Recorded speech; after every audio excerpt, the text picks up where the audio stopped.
muito antes de filósofos modernos criticarem a acumulação desenfreada de riqueza nas mãos de uma pequena elite, um homem já ridicularizava e cuspia nos falsos valores de uma sociedade que venerava o poder, o ouro e o status acima da virtude.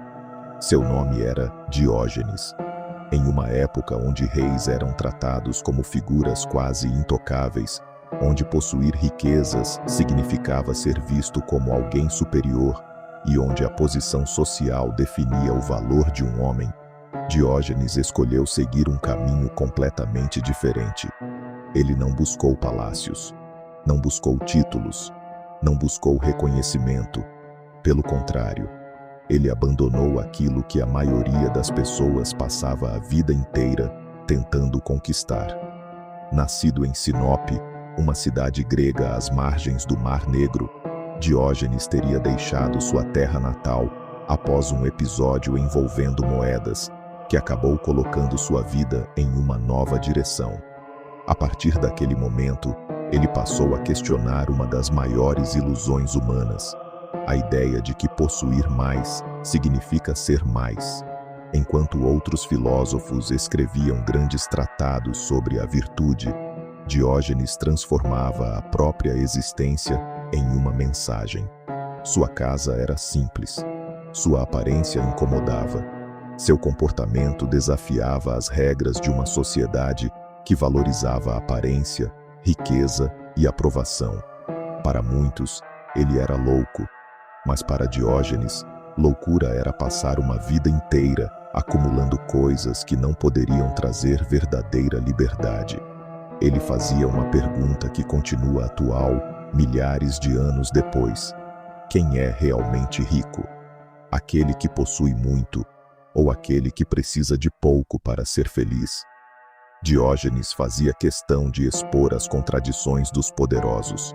Ele caminhava pelas ruas observando homens ricos, cercados por luxo, mas presos pela necessidade constante de manter sua posição, sua reputação e seu orgulho.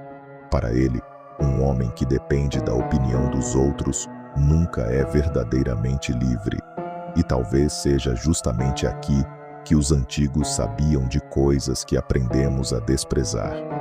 Durante séculos, olhamos para esses pensadores como figuras de um mundo distante, arcaico ou primitivo, como se o avanço da tecnologia significasse automaticamente um avanço da sabedoria humana. Mas a verdade é que mudamos nossas ferramentas, nossas cidades e nossos costumes.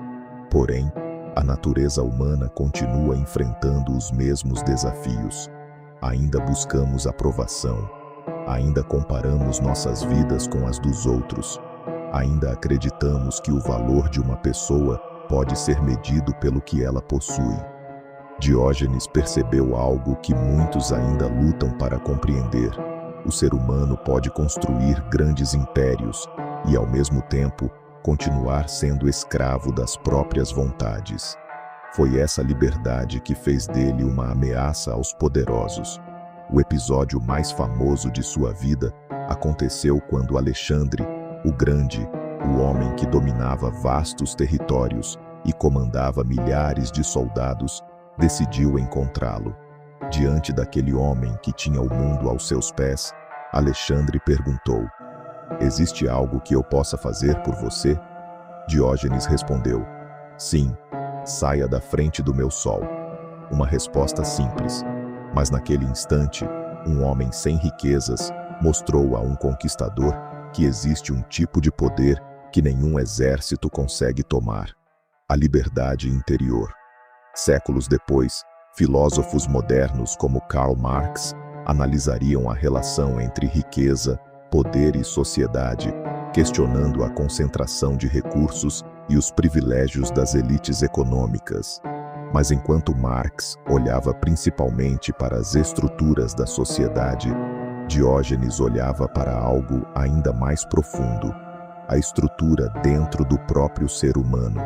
Porque antes de uma pessoa ser dominada por sistemas externos, muitas vezes ela já é dominada internamente pelo desejo de possuir, controlar e ser admirada. E talvez essa seja a grande pergunta que Diógenes deixou para todas as gerações.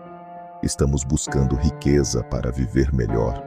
Ou estamos sacrificando nossa liberdade para conquistar aquilo que acreditamos precisar? Em um futuro onde a imagem, o consumo e a busca por reconhecimento parecem se tornar cada vez mais importantes, a voz de Diógenes continua ecoando pelas ruas da história. Uma voz simples, mas impossível de ignorar. Aquele que precisa de pouco possui uma liberdade que nenhum rei pode comprar.